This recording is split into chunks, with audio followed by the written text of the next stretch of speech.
Et bonjour à tous, aujourd'hui on se retrouve pour une nouvelle vidéo. Donc dans cette vidéo, nouveau projet Brix, le projet Duplex Croc de Cagnes. Donc malheureusement j'ai loupé le dernier projet Brix, j'ai pas eu le temps de le faire. Là je sors une vidéo par jour, mais là ça rentrait pas dans mon emploi du temps. Je voulais absolument sortir ma vidéo sur la bourse en ce début d'année. Et du coup c'est tombé, mais j'ai eu des projets Brix qui sont arrivés tellement vite que j'ai pas eu le temps de les analyser. Donc voilà, là, premier échec pour l'instant, j'ai pas eu le temps de le faire. Il y avait les appartements Montluçon aussi, là, ça m'avait été demandé en commentaire. Mais le projet a été annulé. Donc tout le monde a été remboursé. Enfin, ceux, vous savez, qui ont le club, là, qui ont accès en avance, là, ont été remboursés. Mais voilà, quoi. Par contre, du coup, Maison Plumeur s'est fait financer. Voilà, les 100 000 euros ont été financés. Ça a été long à être financé, mais ça a été financé. Donc voilà, ça a été financé. Chacun ses problèmes. Voilà. Chacun ses problèmes. Du coup, pardon, je suis encore malade, hein. Toujours pas fini la grippe là, un bon mois. Du coup, on est donc pour le projet Duplex Croc de Cagnes pour le 16, donc demain à partir de 12h30 comme d'habitude. On va regarder un petit peu le projet. Alors, on est sur un 9% de renta sur 3 ans. On vérifiera un petit peu je crois que c'est même un peu plus que ça, hein, qu'ils ont prévu. C'est 3 ans, mais on est optimiste. Et voilà, on va regarder un petit peu plus en détail, mais en tout cas, on a des jolis visuels. Même si j'avoue que je trouve ça un peu particulier comme petite terrasse, là, c'est particulier. Du coup, ça c'est bon. Juste deux petits disclaimers. On commence la vidéo toujours avec les disclaimers, hein, quand j'oublie pas. La première, je suis pas conseiller financier, donc ça veut dire que si vous investissez sur un projet et parce que je dis oui, que le projet est bien, bah, c'est votre faute. Moi, je suis pas votre conseiller spécialisé. Moi, je donne juste mon avis sur les projets. S'ils me plaisent, tant mieux. S'ils me plaisent pas, tant pis. Je vous le dis. Voilà. Et deuxième chose, n'hésitez pas à utiliser mon code de parrainage ou alors mon lien directement pour vous inscrire à Brix si jamais vous n'avez pas encore investi. Du coup, vous avez 1% supplémentaire sur votre premier investissement, donc sur les 3 premiers mois, donc c'est très bien. Surtout sur des projets qui. Alors celui-là, c'est pas celui qui paye le plus en intérêt, mais justement, ça peut rajouter une petite partie pour payer les impôts. Voilà. Bon, allez, commençons. On va commencer l'analyse. Du coup, c'est un projet de rachat. Alors, on va acheter un duplex, mais en fait, ils étaient deux investisseurs dessus et c'est un rachat de parts. En fait, donc on rachète les parts du deuxième investisseur qui était dessus. Donc déjà, on va regarder un petit peu la localisation. Alors, ça m'a fait beaucoup rire. Voilà, sachez-le. Alors, il y a des travaux qui ont été faits, je vous préviens, parce que là, ça fait un peu peur, là. Parce que là, c'est moche, hein, disons-le, c'est pas entretenu. Donc, on est sur Cagnes-sur-Mer, hein. On se trouve près d'Antibes, Nice et Cannes. Le plus proche, c'est Antibes, hein, si je dis pas de conneries. Et on a un super kebab à côté. Déjà, rien que ça, on a un kebab à côté, c'est bon, on est sûr. Non, voilà, plus sérieusement, on a la plage à 20 mètres, quoi. Vraiment, voilà, on voit d'ici. Et c'est numéro 3, c'est bien ici. Donc, pardon. Donc voilà, c'est cet emplacement-là. C'est un très très bon emplacement. Il y a même une place de parking avec. On va regarder ça dans le descriptif, mais bon, bah, place de parking plus emplacement de rêve, déjà ça part bien. Voilà, honnêtement, ça part très très bien. Mais bon, la présentation de briques, on connaît. Alors, refinancement d'un duplex de 80 mètres carrés au cœur du Gros de Cagnes, ancien village de pêcheurs, avec une terrasse de 40 mètres carrés. Son entrée indépendante ainsi qu'un parking est à 20 mètres de la mer et à proximité immédiate de tout commerce. Donc, parking, très bon point. 20 mètres de la mer, très bon point, surtout dans cette région-là. Du coup, donc, il parle de refinancement, pourquoi? Parce qu'en fait, il y a eu des travaux qui ont été faits et ils sont déjà terminés. Il manque juste l'ameublement à faire. Je crois qu'on peut le voir là sur les visuels. Voilà, regardez. Tout est déjà refait. Et là, par rapport au visuel qu'on voit ici, là où c'est tout dégueulasse, là, on voit que ça a été entièrement refait. On a le vu de l'autre côté, même le portail et tout. Il est un peu plus blanc, quoi. Du coup, il y a ça qui a été fait, et du coup, nous, on est là pour apporter les sous-sous, pour faire fonctionner un peu tout ça. Bon, vous imaginez bien comment ça va finir en Airbnb, hein. Voilà, je vous spoil un peu la suite, mais bon, c'est un peu évident. Donc, la collecte, c'est 400 000 euros. Rentabilité annuelle, 9% par an versé mensuellement. Ça va être de l'utilisation Airbnb, donc c'est logique. Attention à ça, parce que du coup, ça veut dire que les périodes où il fait froid, où c'est l'hiver comme actuellement, c'est pas ce qui va se louer le mieux, quoi. On va pas se mentir. Alors, durée échéance 60 mois, remboursement anticipé possible des 36 mois. Donc 36 mois, c'est les 3 ans. Mais on peut aller jusqu'à 60 mois. 60 mois, c'est long. 60 mois, c'est très long. Attention, attention. Si c'est un projet sur lequel vous voulez récupérer rapidement votre argent, laissez tomber, hein, déjà.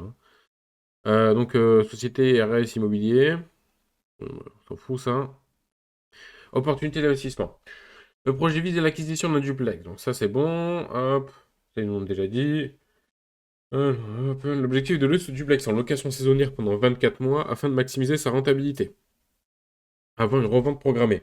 Voilà, donc le but, c'est de le louer et après de faire une revente. Le budget total, incluant l'achat et les travaux, s'élève à 500 000 euros avec une revente envisagée à 750 000 euros, soit une plus-value potentielle significative. Effectivement, effectivement.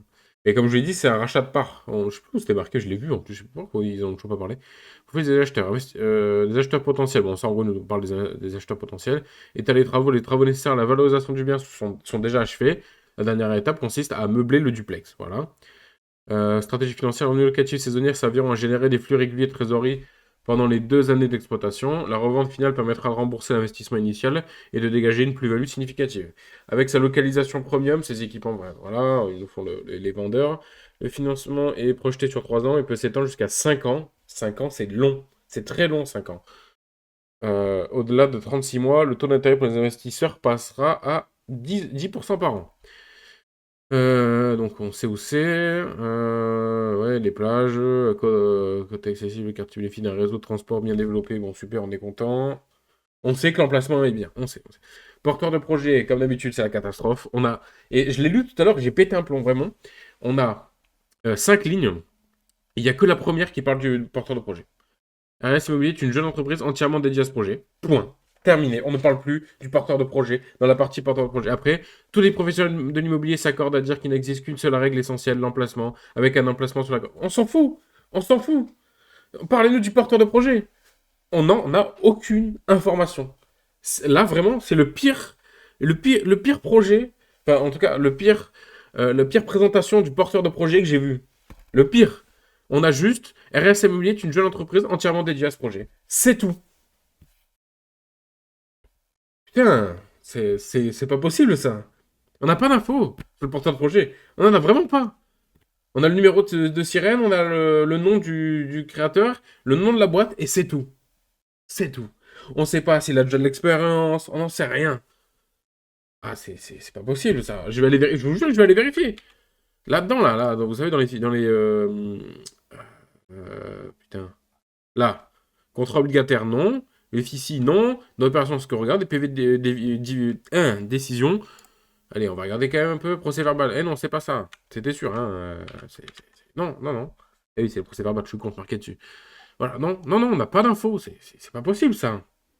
Je jure,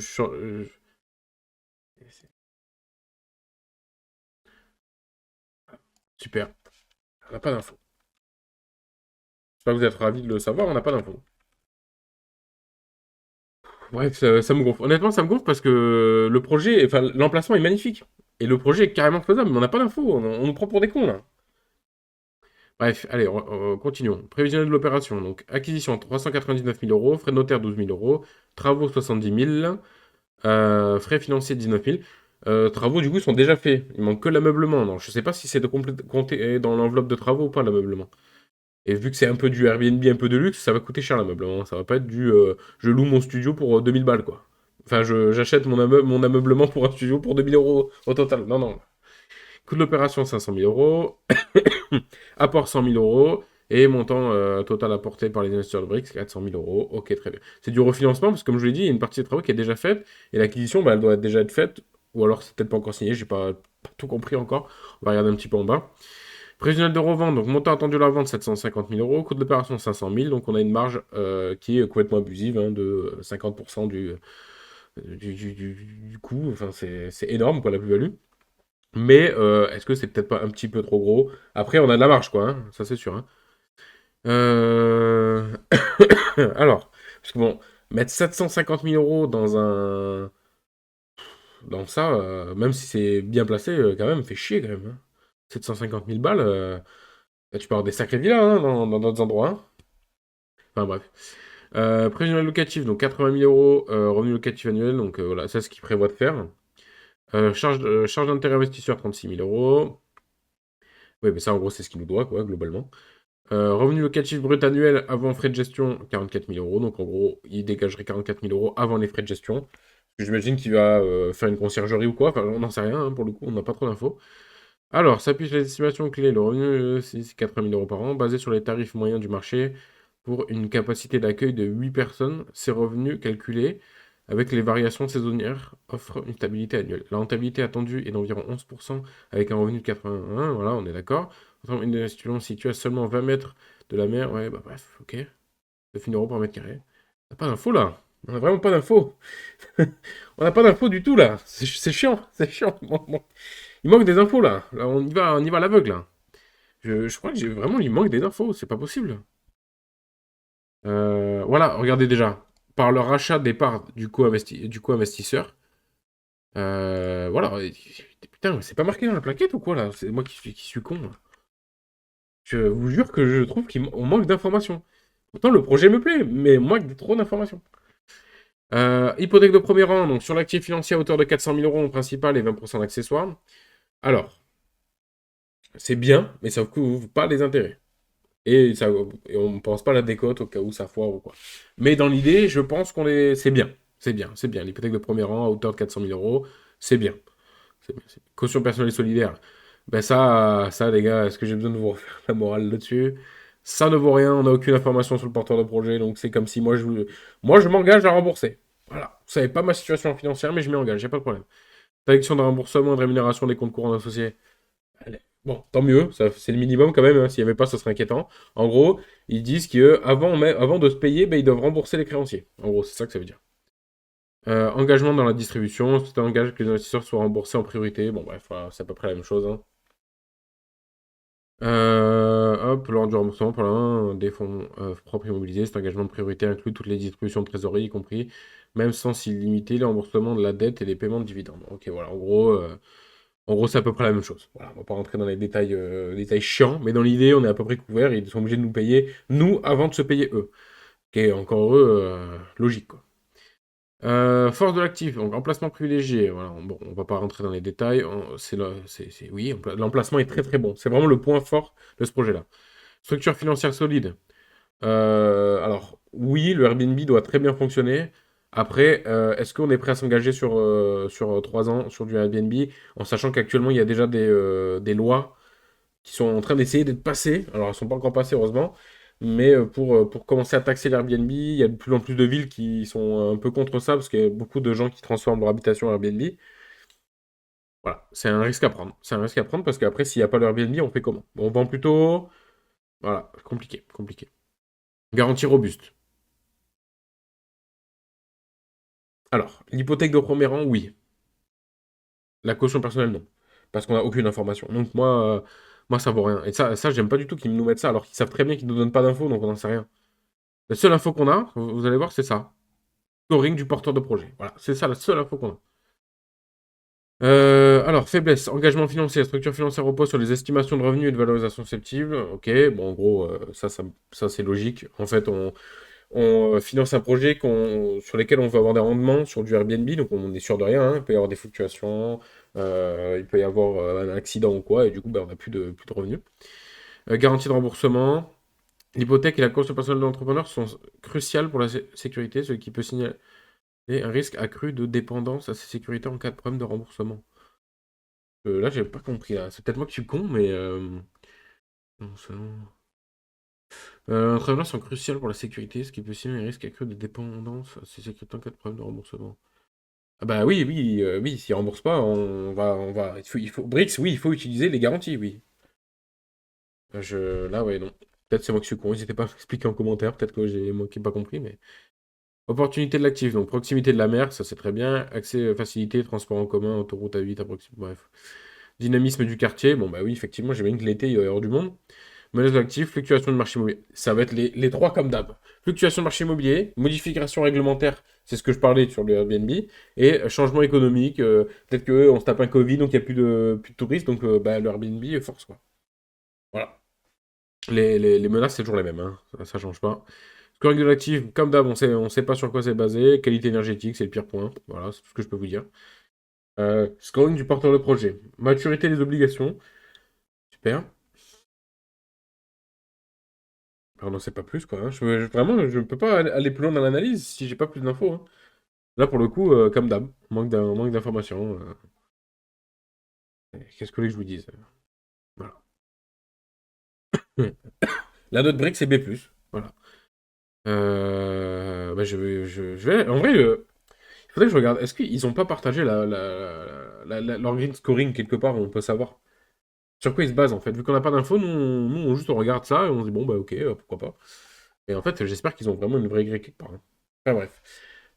Du coup, je vais vous donner moi un petit peu mon avis avant de clôturer cette vidéo.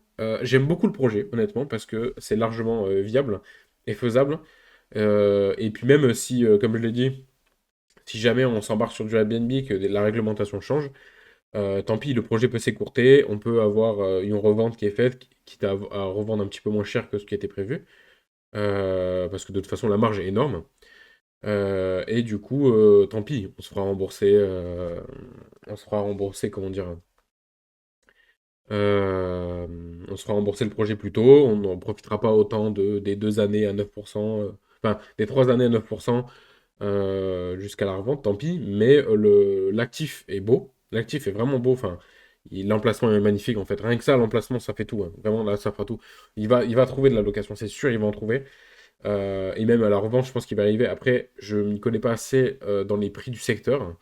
C'est vrai que bah, c'est dommage qu'ils nous mettent pas un peu le tarif moyen comme font la première brique. Faudrait que je regarde si moi je peux pas vous le rajouter un petit peu dans l'épisode. Déjà, je trouve que les années sont un peu longues, mais en vrai, ça peut être intéressant au moins sur Brix. Et voilà, moi je pense investir sur ce projet-là, mais une petite somme. Voilà, si je mets, j'achète deux trois briques, pas plus. Voilà. Honnêtement, je pense participer. Ça fait longtemps que j'ai pas participé à une collecte, mais là, celui-là m'intéresse. Je pense participer, mais je ne mettrai pas plus que 10, 20, 30 euros. Pourquoi? Parce qu'on n'a aucune information sur le porteur de projet. Et je pars du principe que quand je mets cet argent-là, j'en ai pas besoin. Et si je le perds, tant pis, c'est pas grave, j'aurais essayé. Mais vraiment, s'il vous plaît, Brix, mettez-nous plus d'informations sur le porteur de projet parce que ça, c'est pas possible, ça. Ça, c'est impossible. Là, je dis que je vais investir, mais ça se trouve, je vais péter un plomb et je vais pas investir. Mais voilà, dans l'idée, le projet est très bon. Il y a de grandes chances que ça fonctionne bien. Mais on n'a pas d'infos. Moi, demain, je viens poser un projet à Brix, personne ne regarde mon historique, rien. C'est un peu dommage. Voilà. Bon, ben, merci de m'avoir écouté. N'hésitez pas, comme d'habitude, à utiliser mon code de parrainage que vous avez directement en description. Et voilà. Et je vous souhaite à tous une très très bonne journée et à demain pour une nouvelle vidéo.